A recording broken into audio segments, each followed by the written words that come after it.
We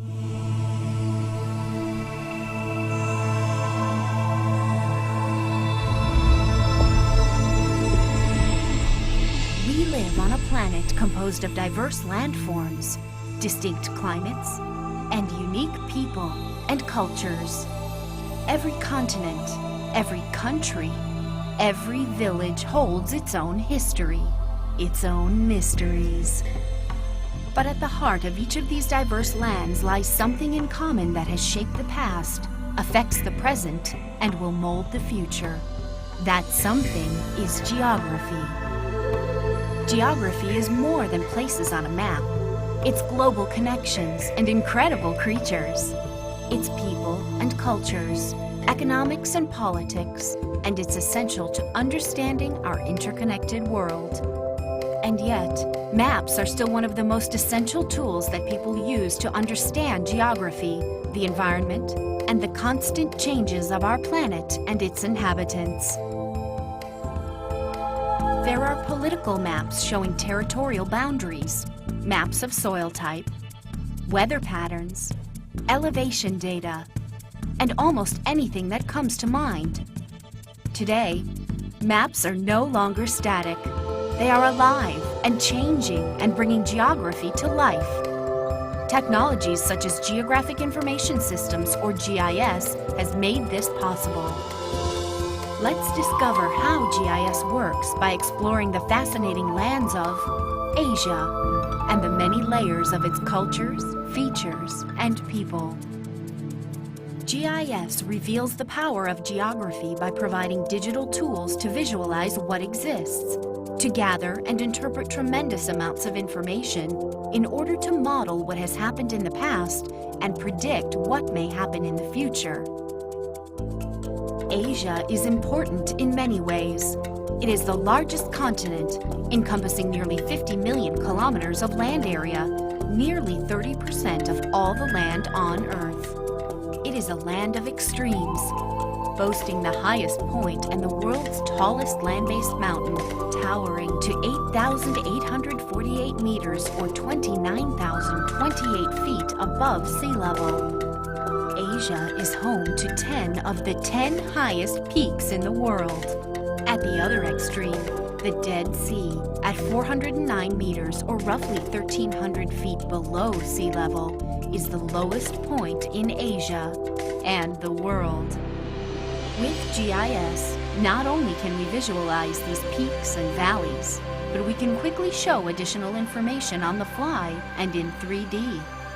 Explorers can study the slope of the land, the trails of Mount Everest, and even study weather patterns to plan potential expeditions. Why do climbers favor the Southeast Ridge Trek starting in the south in Nepal, while others choose the Northeast Ridge route beginning in Tibet?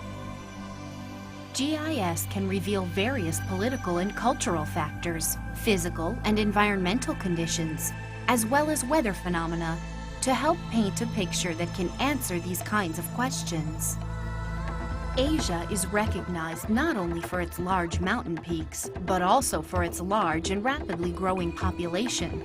9 of the top 20 most populated countries are located in Asia, as illustrated by these hotspots. Nearly 3.9 billion of the Earth's 6.6 billion people live in Asia. Using this 3D view of population density, we can see how the population is most concentrated in cities and urban settings. Why do some areas contain extreme population density? A closer look at Mumbai and Kolkata in India will help us understand. This area is home to hundreds of millions of people, and between them is the Ganges River Valley. This population density map shows high population numbers in red and areas with fewer people in gray. History and GIS can show us how and why both Mumbai and Kolkata became large cities. Their close proximity to rivers and the coast allowed them to become strong seaports. They became large cities that could support heavy trade, create transportation routes inland, and provide jobs for its inhabitants. crops tend to grow well in fertile valleys where rivers run, and the Ganges is a huge river in a warm climate. This creates the ideal soil conditions allowing agriculture to thrive, which in turn leads to population growth. And a third factor called the monsoon brings rain to India from June to October. The rainy season is very important to the millions of people who live in southern and eastern Asia. The monsoons are crucial in sustaining the agriculture and the people of India. And in other parts of Asia, too much water proved to be devastating. In 2004, Asia was affected by the Indian Ocean earthquake and tsunami. Using GIS to model the path of a tsunami wave can help communities create evacuation and emergency plans and ultimately save lives. GIS has been an invaluable tool that can be used to assess damages and help communities in their recovery and rebuilding efforts, whether from a tsunami, hurricane, or fire. Whether it's too much or too little, water is an essential element for our survival. The Yangtze River in China is the longest in Asia and the third longest in the world, providing water to rice-growing regions in the south of China. Here, too, managing fresh water has become a crucial issue. China has built the Three Gorges Dam on the Yangtze River for flood control and hydroelectricity. It is one of the largest hydroelectric power stations in the world. The dam will flood the river valley behind it, displacing over 1 million people. A GIS analytic model of future water levels shows us what the lake behind the dam will look like. Scientists have predicted the loss of many valuable archaeological and cultural sites, as well as effects on the environment. Again, GIS can be used to model the environmental impact and help scientists to find solutions to minimize man's impact. For China, the benefit of harnessing the river's power and eliminating the devastating seasonal flooding along the Yangtze River outweighs the historical and ecological loss. The industrial cities along the river will increase in size as people migrate from the countryside to the cities. Asian cities are among the largest in the world and will become even bigger in years to come.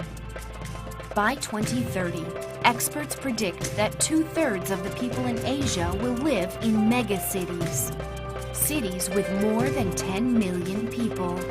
What problems will arise as cities vie for clean water, clean air, and other resources?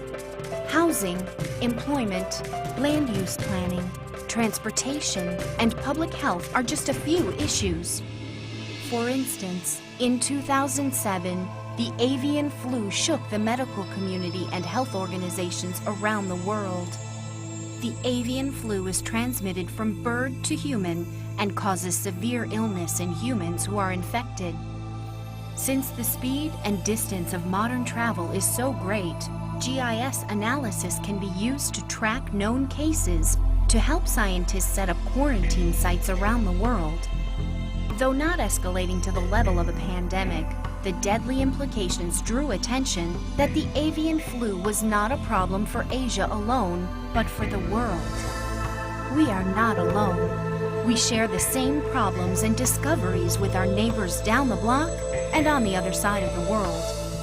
We are connected by geography, and we must see the interconnection in order to understand the relationships and patterns and the effects of our decisions. GIS helps us see the layers of our wonderful world.